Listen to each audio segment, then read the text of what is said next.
사도신경으로 우리의 신앙을 고백하며 나아가도록 하겠습니다. 전능하사 천지를 만드신 하나님 아버지를 내가 믿사오며 그 배아들 우리 주 예수 그리스도를 믿사오니 이는 성령으로 잉태하사 동정녀 마리아에게 나시고 본디오 빌라도에게 고난을 받으사 십자가에 못 박혀 죽으시고 장사한 지 사흘 만에 죽은 자 가운데서 다시 살아나시며 하늘에 오르사 전능하신 하나님 우편에 앉아 계시다가 저리로서 산자와 죽은 자를 심판하러 오시리라. 성령을 믿사오며 거룩한 공회와 성도가 서로 교통하는 것과 죄를 사하여 주시는 것과 몸이 다시 사는 것과 영원히 사는 것을 믿사옵나이다. 아멘. 이 시간 준비한 예물을 하나님께 드리도록 하겠습니다.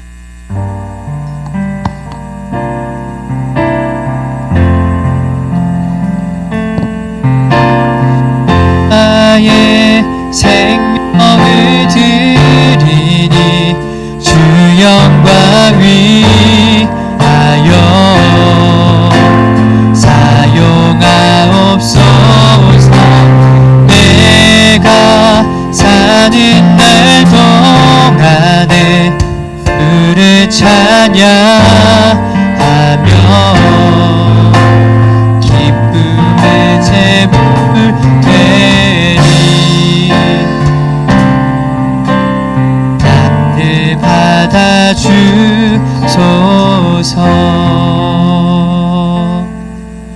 이 시간 우리를 대표해서 김민서 학생 기도해 주겠습니다.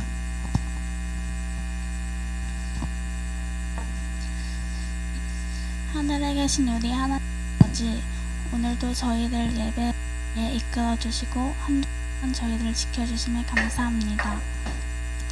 그러나 이 한 주 동안도 주님의 사랑 은혜를 잊고 저희 뜻대로 살아갔음에 회개드립니다. 저희의 죄를 용서하여 주세요. 오늘 목사님 통하여 저희에게 알려준 말씀을 잊지 않고 살아갈 수 있도록 도와주시며 주님 앞에 저희의 몸과 마음을 온전히 하는 예배가 될 수 있도록 인도해주세요. 예배 받으시기에 합당하시며 사랑이 많으신 예수 그리스도의 이름으로 기도드립니다. 아멘. 아멘.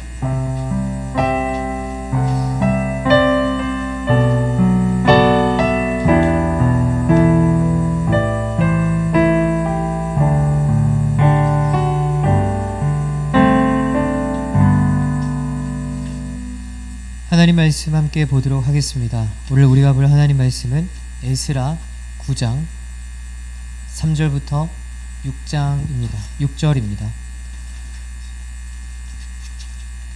에스라 9장 3절부터 6절 말씀, 구약성경 727쪽에 있습니다.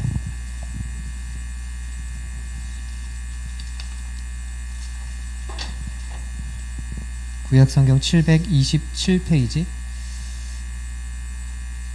에스라 9장 3절부터 6절 말씀. 네, 저 한 절, 여러분 한 절 하나님 말씀 교독하도록 하겠습니다. 내가 이 일을 듣고 속옷과 겉옷을 찢고 머리털과 수염을 뜯으며 기가 막혀 앉으니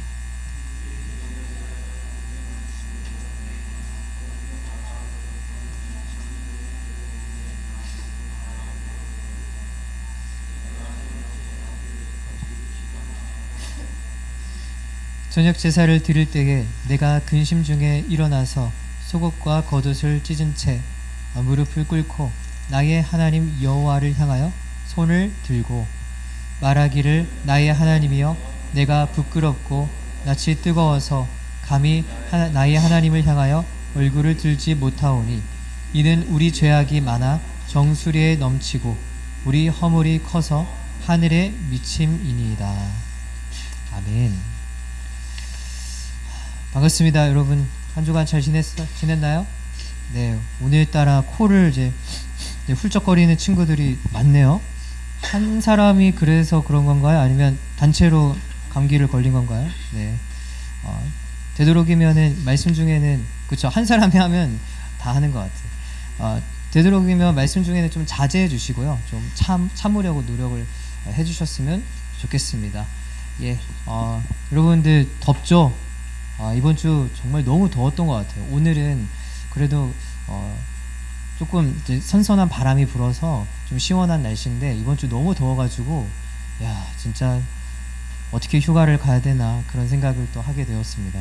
예, 여러분들 무더위 잘 대비하시고 또 가족 여행 휴가 다녀오시는 분들은 더위 먹지 않도록 그렇게 건강 유의하셨으면 좋겠고 참고로 저는 오늘이 지나면 휴가입니다. 휴가. 오늘 지나면 휴가예요. 네. 저는 이제 원래 울진을 가려고 했다가 포항, 네, 포항 그쪽으로 가게 될 것 같습니다. 포항 대전을 다녀올 예정인데 박하미 목사가 몸 건강히 다녀올 수 있도록 우리 친구들 기도해 주시고요. 또 양다운 사모와 싸우지 않고 다투지 않고 사이좋게 잘 다녀올 수 있도록 우리 친구들 기도해 주시면 감사하겠습니다. 예, 오늘은 이제 성경 파노라마로 다시 돌아와서 역사서를 다시 보도록 합니다. 제가 저번 주일 설교 때 예고했듯이 포로기 후기, 그러니까 포로 후기 시점에 있는 역사서를 보겠다라고 했고, 또 지금 우리가 보고 있는 이 에스라서가 포로기 이후의 시점입니다. 그러니까 포로 이후 시점에 있어요. 자, 그러면 우리가 또 반드시 체크해야 할 부분이 있는데, 자, 그 부분을 확인하고 오늘 본론으로 넘어가도록 하겠습니다. 자, 화면을 볼까요? 자, 열왕기하 25장 8절부터 10절 말씀을 한번 교독해서 읽도록 하겠습니다. 바벨론 왕 느부갓네살의 19째 해 5월 7일에 바벨론 왕의 신복 시위대장 느부사라단이 예루살렘에 이르러 여호와의 죄송합니다. 자, 이 부분 여러분 읽어주세요. 시작.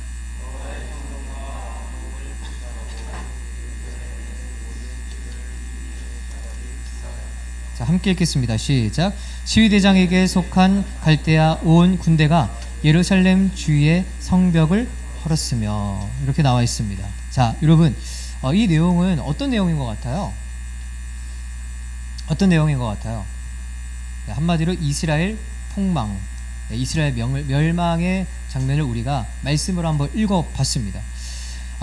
방금 읽은 말씀을 보니까 바벨론 왕 느부갓네살이 이스라엘에 무엇을 파괴하고 있죠? 무엇을? 네, 성전을 파괴하고 있어요. 성전. 좋습니다. 이 장면은 그 성전이 파괴됐다라고 하는 것은 이제 이스라엘은 끝났다. 이스라엘의 멸망을 보여주고 있는 것이고, 또 이스라엘은 바벨론 제국의 속국으로 완전히 전락하게 되는 겁니다.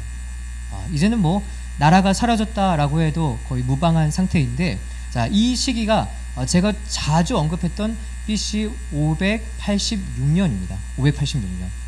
자, 여러분, 이렇게 되면 그토록 왕을 원했던 이스라엘, 사사기서부터 해가지고 그 사무엘 선지자 때 이스라엘 백성들이 왕을 요구하잖아요. 그렇죠?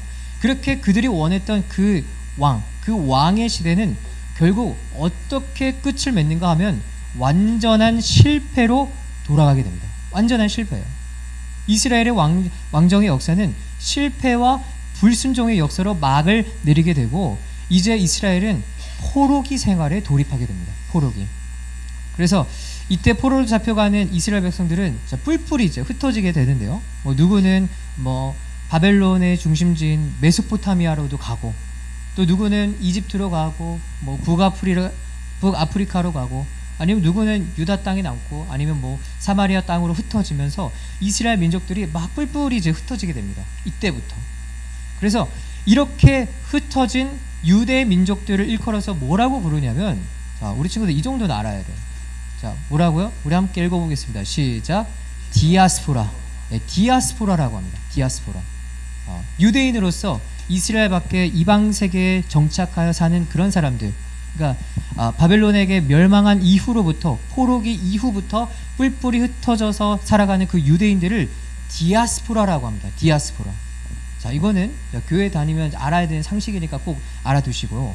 자, 이렇게 이스라엘이 BC 586년에 바벨론에 의해서 멸망을 하게 되는데, 그런데 얼마 지나지 않아서 이 바벨론의 시대가 끝납니다. 네, 얼마 지나지 않아서. 자, 그럼 누구의 시대가 오는가? 바로 페르시아 혹은 바사라고 하는 제국의 시대가 열리게 됩니다. 이 페르시아가 바벨론을 이제 집어삼키게 돼요. 집어삼키게 되고 이제 세계의 패권은 페르시아로 완전히 넘어가게 됩니다. 그래서 페르시아가 전 세계의 패권을 잡게 되면서 이스라엘은 자연스럽게 어떻게 될까요? 페르시아 제국의 속국으로 편입됩니다. 자, 이렇게 페르시아 혹은 바사, 성경에는 이제 바사라고 나오거든요. 바사라고 하는 이 제국이 이제 전 세계를 이제 호령하게 되고, 자, 그리고 고레스라고 하는 왕이 등장할 때 엄청난 사건이 벌어지게 되는데, 자, 그 내용이 바로 오늘 우리가 읽었던 본문은 아니지만, 자, 에스라의 말씀이 있거든요. 자, 여러분, 우리 에스라서 1장 한번 보겠습니다. 1장. 자, 성경책, 아이고, 제가 덮었네요. 자, 에스라서 1장 한번 펴보겠습니다. 자, 에스라서 1장. 자, 구약 성경 710 몇 쪽이요? 네, 11쪽에 있네요. 자, 에스라서 1장 펴보시면, 자, 1장 2절과 3절 말씀 한번 볼게요. 2절과 3절 우리 함께 한 목소리로 힘차게 읽겠습니다. 시작. 바사 왕 고레스는 말하노니 하늘의 하나님 여호와께서 세상 모든 나라를 내게 주셨고 나에게 명령하사 유다 예루살렘의 성전을 건축하라 하셨나니 이스라엘의 하나님은 참 신이시라. 너희 중에 그의 백성된 자는 다 유다 예루살렘으로 올라가서 이스라엘의 하나님 여호와의 성전을 건축하라. 그는 예루살렘에 계신 하나님이시라. 와, 여러분, 지금 고레스를 이제 바사의 왕이라고 이제 하고 있고, 이 바사 왕 고레스가 어떤 말을 하고 있죠? 좀 포로 생활을 전전하던 그 이스라엘 백성들에게 무엇을 요구하죠? 너네 예루살렘으로 돌아가서 참신, 너네들이 믿는 신 그 하나님을 위해서 다시 성전을 재건해라. 이렇게 칙령을 내리고 있습니다. 여러분, 실제로 고레스 칙령은요, 지금도 기록되어 있어요. 지금도 있습니다. 그 언어로 명확하게 명시되어 있습니다. 너네 돌아가라 하는. 야, 여러분, 참 신기하지 않아요? 아니, 이스라엘 사람도 아니고 이방인이, 하나님을 모르는 이방인이 어떻게 이런 말을 할 수 있을까요? 그것도 여러분, 그냥 이방인도 아니고 전 세계를 주름잡는 정말 세계 최고의 권력가가 이런 말을 했다는 것은 그야말로 놀라운 사건입니다. 사실 이러한 명령은 당시 이스라엘 말고도 바사 제국이 속국으로 다스렸던 다른 국가들에게도 좀 너네 돌아가 뭐 이러한 명령을 하긴 했거든요. 자, 어쨌든 여러분, 이스라엘에게 있어서는 이 일은 정말 엄청난 사건이라고 할 수 있습니다. 자, 그런데 그래도 고레스가 이러한 파격적인 정책을 펼친 이유는 분명한 어떤 이유가 있는데, 자, 여러분 1절 말씀 볼까요? 에스라서 1장 1절 말씀.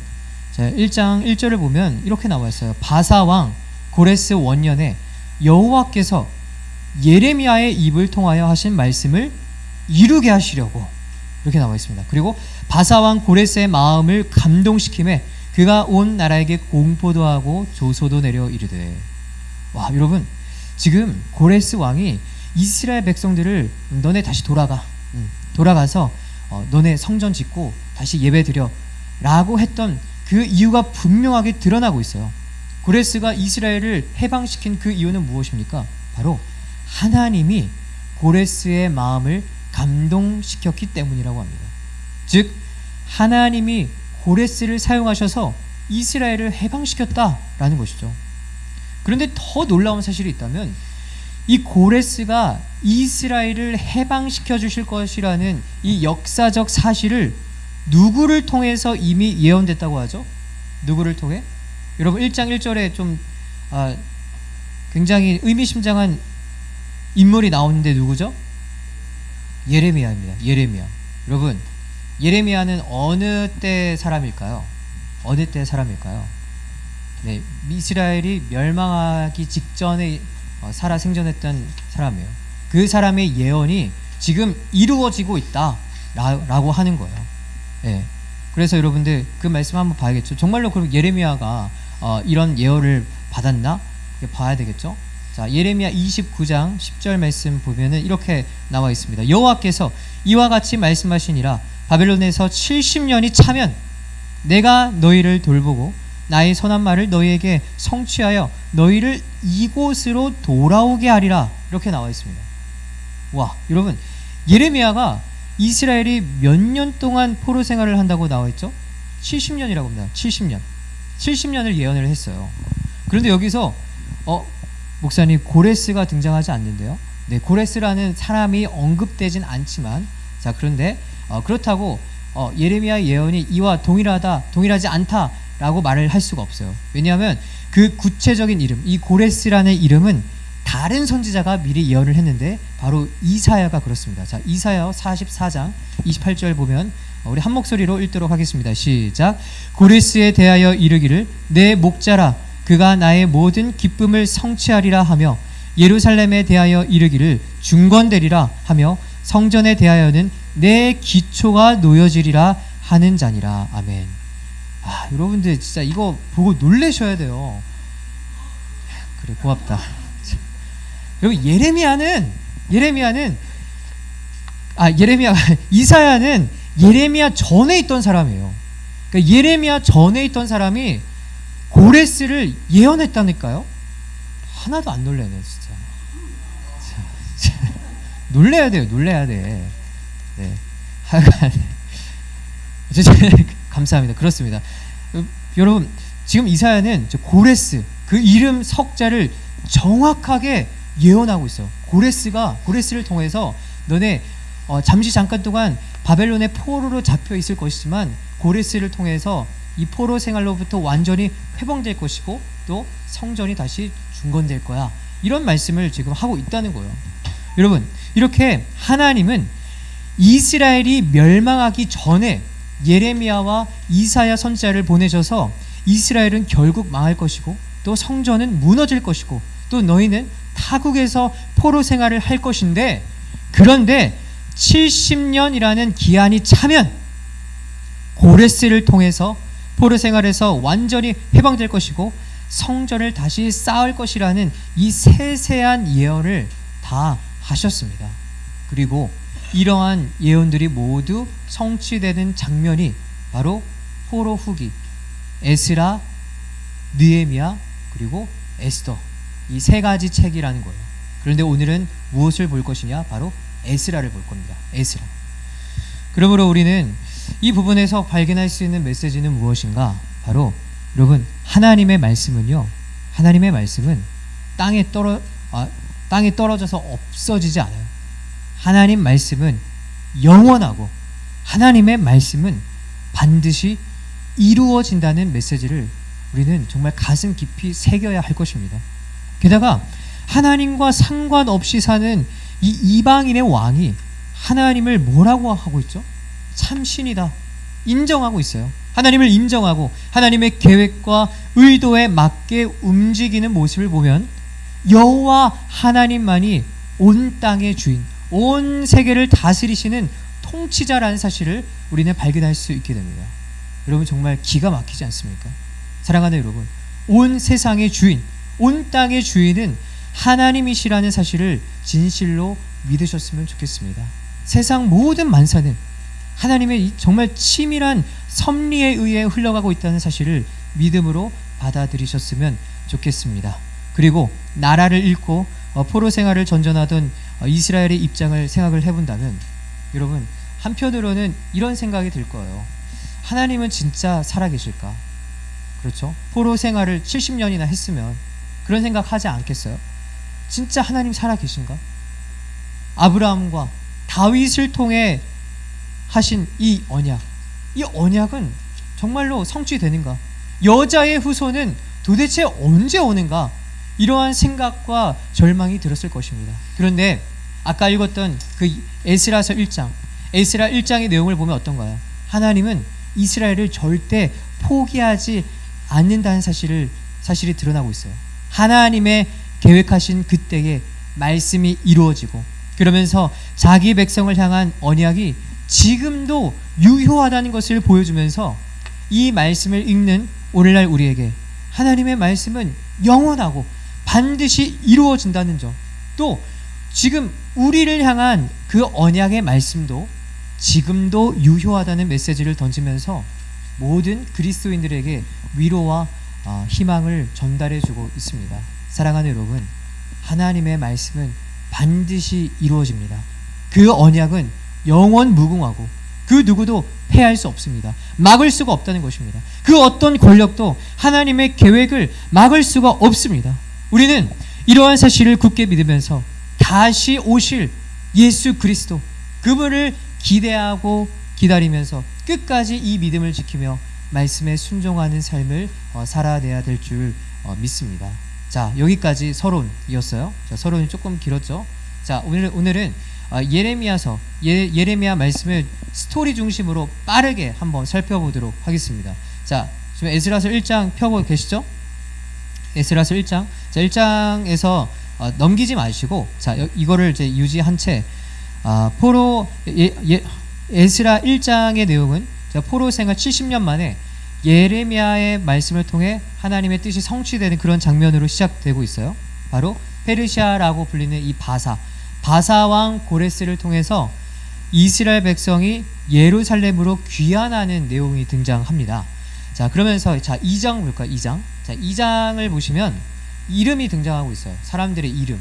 자, 이 이름이 뭔가 제1차 포로 귀환 명단입니다. 1차 포로 귀환 명단이 기록되어 있어요. 그러니까 말 그대로 누가 예루살렘으로 귀환하게 되는지 그 명단이 이제 쭉쭉쭉 등장하고 있습니다. 자, 여러분, 이 명단에서 눈여겨봐야 할 인물이 있는데요. 자, 2장 2절 볼까요? 자, 2장 2절을 보시면 맨 처음에 어떤 이름이 나오고 있죠? 자, 오늘 상태가 메롱이네. 자, 2장 2절에 누가 나옵니까? 맨 처음에 스룹바벨이 나옵니다. 스룹바벨. 와, 여러분, 이거 진짜 중요한 인물이에요. 스룹바벨. 여러분, 스룹바벨은 다윗의 후손입니다. 다윗의 후손. 스룹바벨은 이스라엘의 마지막 왕이었던 여호야긴의 손자예요. 손자. 그러니까 이 말은 여러분, 스룹바벨을 통해서 훗날 누가 오신다는 겁니까? 예수님이 오셔요. 예수님. 그러니까 스룹바벨이 이스라엘로 귀환한다는 것은 여자의 후손을 통해 자기 백성을 구원하시겠다는 이 하나님의 언약, 이 언약이 지금도 흘러가고 있다라는 것을 의미하는 거예요. 즉, 여자의 후손 프로젝트는 여전히 건재하다는 거죠. 그래서 우리는 에스라 2장 2절을 보고 그냥 지나쳐서는 안 됩니다. 헐, 여기에 여자의 후손 프로젝트가 여전히 진행되고 있구나. 이것을 우리가 발견해야 돼요. 자기 백성을 향한 하나님의 구원 역사와 신실하시고 변함없는 그 하나님을 발견해야 한다는 거예요. 자, 그래서 어쨌든 스룹바벨은 다윗의 혈통으로서 예루살렘으로 귀환하는 이스라엘 백성들의 리더 역할을 하게 되고요. 자, 그래서 3장을 한번 펴볼까요? 3장. 자, 3장으로 넘어가서 8절을 보시면 이 스룹바벨을 중심으로 해서 이스라엘은 성전 건축을 실행하게 됩니다.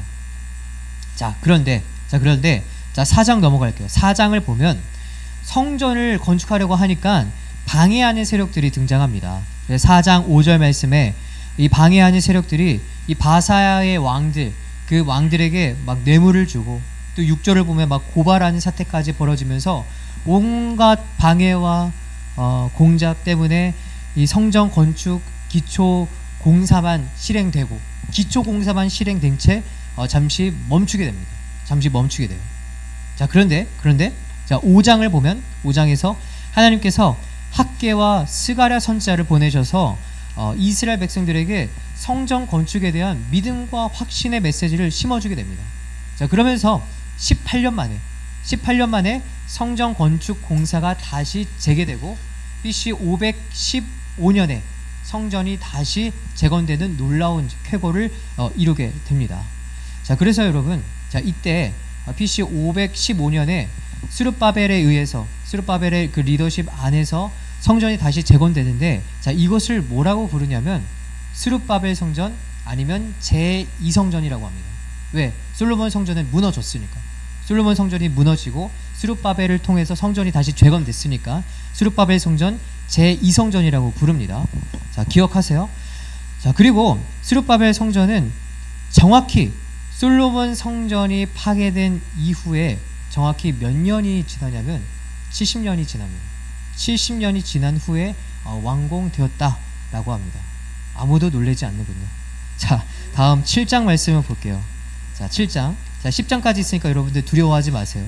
자, 7장을 보면 자, 이제 여기서 에스라가 등장을 해요. 에스라서의 저자인 에스라가 처음 등판하는데, 자, 보니까 7장에도 보면 이번에도 예루살렘으로 귀환하는 포로 귀환 명단이 나오고 있어요.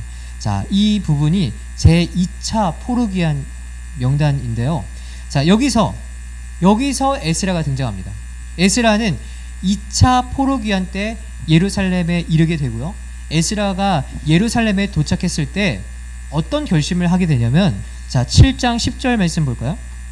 자, 7장 10절 말씀 우리 한 목소리로 읽도록 하겠습니다. 시작. 에스라가 여호와의 율법을 연구하여 준행하며 율례와 규례를 이스라엘에게 가르치기로 결심하였었더라. 에스라가 이스라엘 백성들에게 율법을 가르치기로 결심하게 되면서 이제 에스라서는 7장부터 끝까지, 그러니까 10장 마지막까지 어떤 내용이 나오냐면 이스라엘의 신앙개혁에 대한 내용이 등장합니다. 말씀으로 고쳐야겠어. 말씀으로 우리 새롭게 해야겠어. 이런 내용이 나오거든요. 자, 여러분, 제가 신앙개혁이라는 단어를 사용했는데, 여러분, 개혁은 어떤 의미가 있을까요? 혹시 아십니까? 개혁은 어떤 의미가 있죠? 갈아엎어요? 네, 개혁은 이런 의미가 있어요. 어이구, 수르바벨. 새롭게 고치다, 회복하다. 그러니까 원래의 것을 다시 되돌려 놓는 거예요. 회복하는 거예요. 그러니까 본질을 회복하는 것, 이겁니다.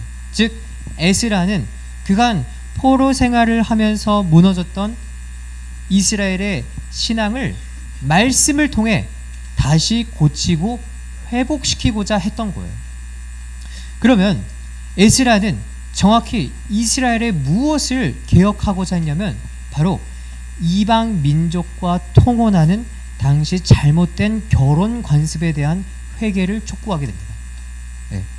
여러분, 참고로 이 당시에 외국 생활을 하며 외국인이랑 결혼할 수 있는 거 아니에요? 이렇게 생각할 수 있겠지만, 여러분, 이 당시 이스라엘이 외국인과 결혼한다는 것, 이 당시 고대 시대 때 외국인과 결혼한다는 것은 외국에 있는 그 이방신을 수용한다는 의미예요. 그러니까 신앙이 혼탁하게 되는 거죠. 바로 이러한 문제를 바로잡기 위해서 에스라는 말씀을 통해 다시 신앙을 개혁시키겠다, 그렇게 결심을 하게 된 것입니다. 자, 그 외에도 제사를 집도할 수 있는 레위 사람을 세우고 예배 회복을 힘쓰고 금식 기도를 통해서 예배 신앙 개혁을 이제 단행하게 되는데, 자, 그래서 여러분, 그 결과 에스라의 개혁은 성공하게 될까요? 실패하게 될까요? 성공할까요? 실패할까요? 성공했을 것 같다, 손. 실패했을 것 같다, 손. 자, 주한이 왜 실패했을 것 같아요? 손 든 거 아니에요? 자, 그럼 왜 이렇게 혹시 실패했을 것 같다? 없어요? 그렇군요. 여러분, 실패했습니다. 실패했어요. 자, 여러분, 오늘 본문에 보면 9장 펴볼까요? 오늘 본문으로 다시 돌아올게요. 여러분, 오늘 본문 읽을 때 에스라가 어떤 상태예요? 기가 막혀. 네? 성경에 이런 표현이 있어요. 기가 막혀. 네, 에스라가 내가 진짜 기가 막힌다. 내가 너네를 보니까 아주 기가 막힌다. 네. 수인이 말고. 어쨌든 기가 막힌다, 이렇게 나오고 있어요. 그럼 왜 기가 막힐까요? 말씀을 가르치고 그렇게 금식하고 회개해도 결국 이 인간들이 이방 여인이 좋아가지고 계속 결혼을 합니다. 그러니까 실패했어요. 실패. 네. 에스라는 이스라엘 백성들에게 열심히 말씀을 가르침으로 외국인과 결혼하는 죄악을 완전히 바로잡으려고 했지만 끝내 실패하게 됩니다. 그래서 여러분, 우리는 에스라의 실패를 보면서 어떤 교훈을 발견해야 하냐면, 신앙 개혁은 인간의 노력으로 이룰 수 없다는 교훈을 발견해야 됩니다.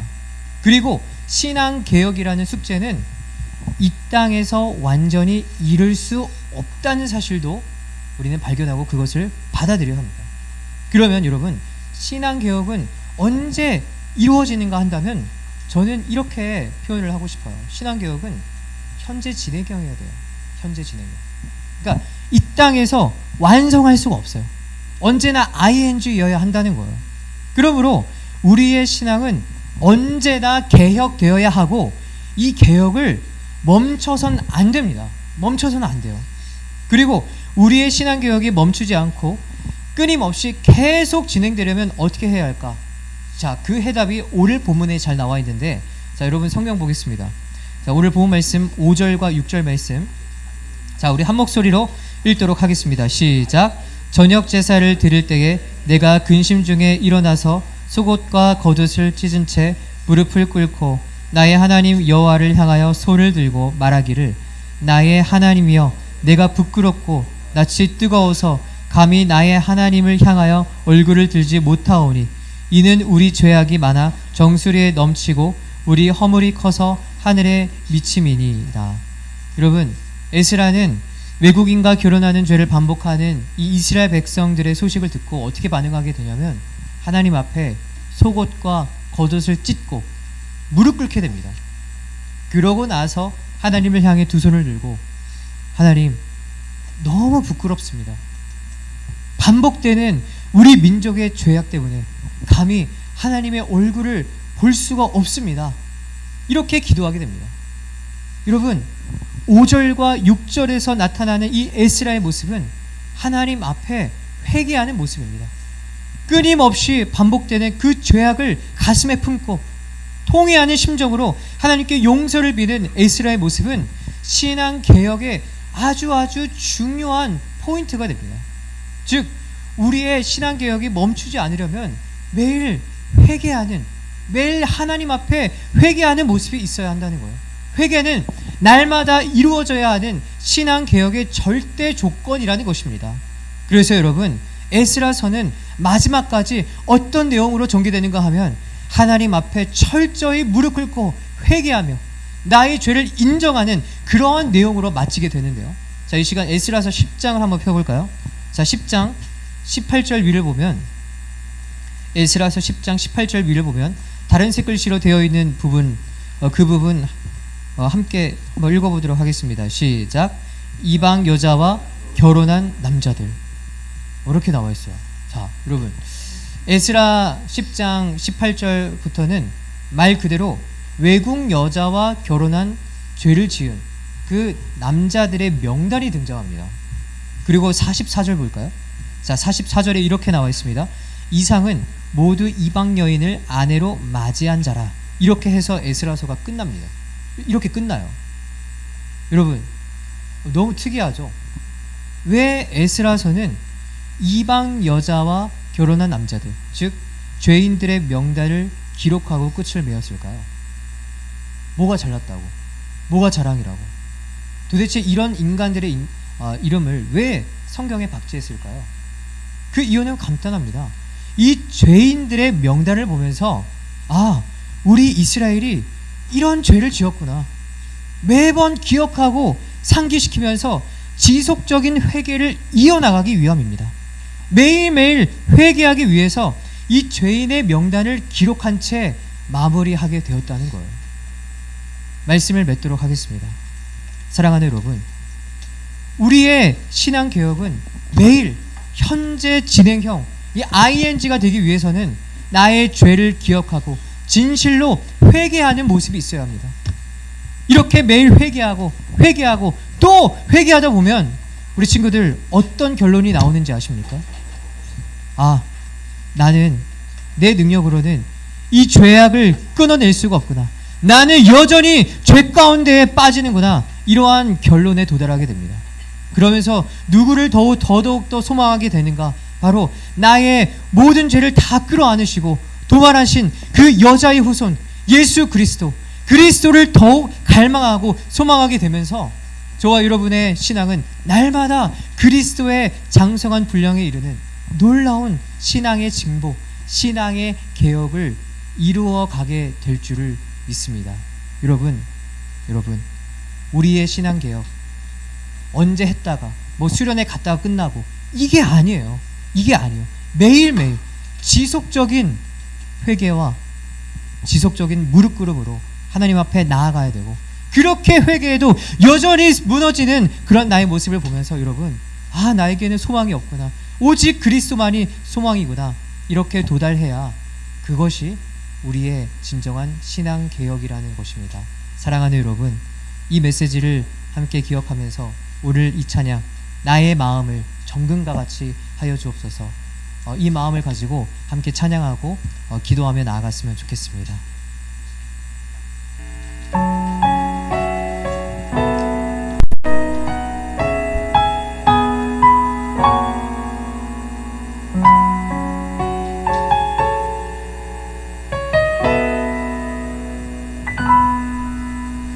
나의 마음을 정금과 같이 정결케 하소서. 나의 마음을 정금과 같이 다시 한번 고백합시다. 나의 마음을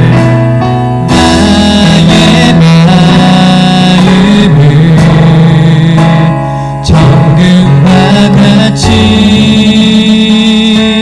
정결케 하소서. 나의 마음을 정금과 같이 하소서.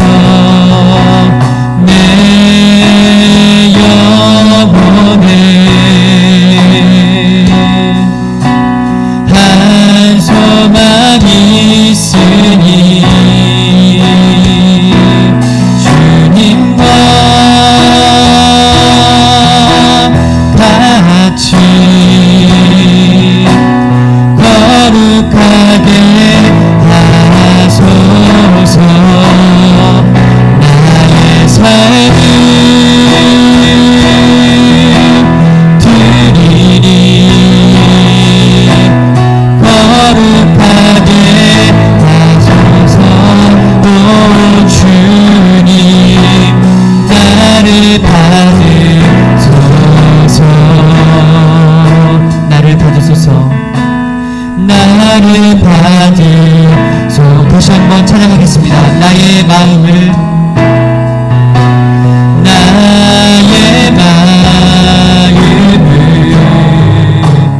정금과 같이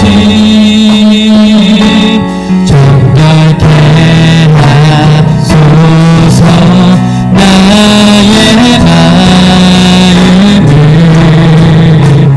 정금과 같이 하소서. 내 영혼에 한 소망이 있으니 주님과 같이 거룩하게 하소서. 나의 삶을 드리니 거룩하게 하소서. 오 주님, 나를 받으소서.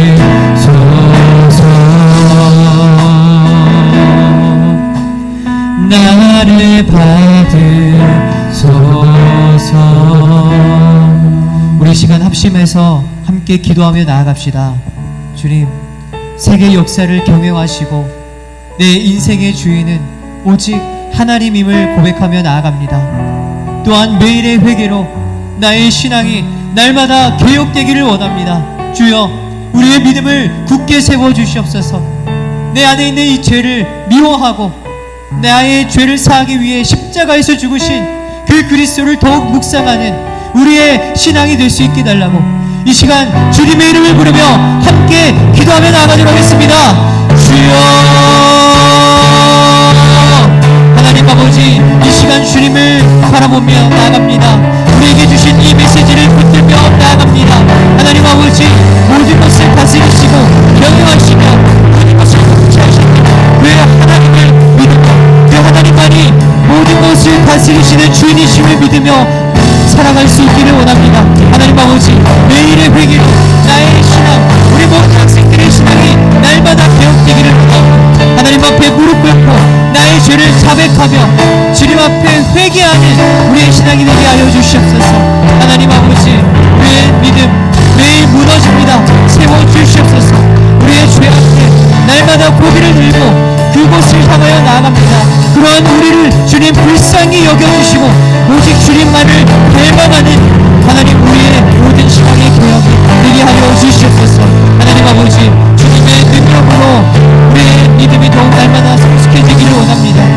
우리의 이 회개가 날마다 깊어지기를 원합니다. 주여 아버지, 인도하여 주시옵소서. 함께하여 주시옵소서.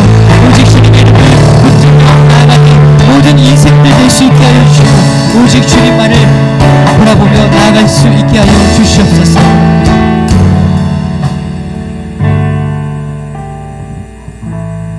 하나님 아버지, 감사합니다. 오늘도 우리에게 주의 은혜를 베푸셔서 하나님 말씀을 듣게 하시니 참으로 감사드립니다. 하나님, 이스라엘 개혁은 끝으로 끝났지만 그러나 이 메시지를 통해서 우리가 반드시 알아야 할 것, 매일매일의 회개로 우리의 신앙 개혁은 현재 진행형 계속 이루어져야 한다는 것입니다.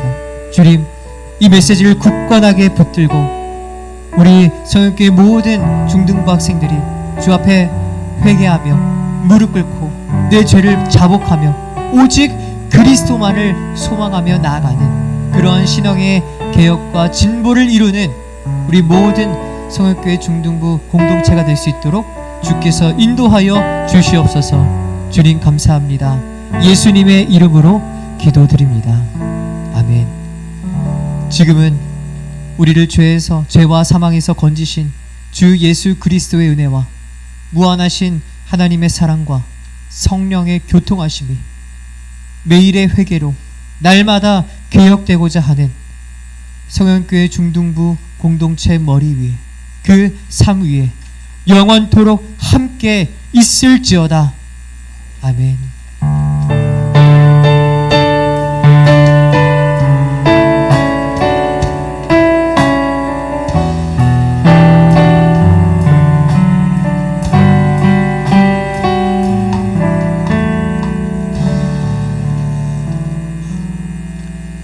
네, 광고 시간입니다. 오늘 교회 소식, 중요한 소식이 몇 가지 있는데요.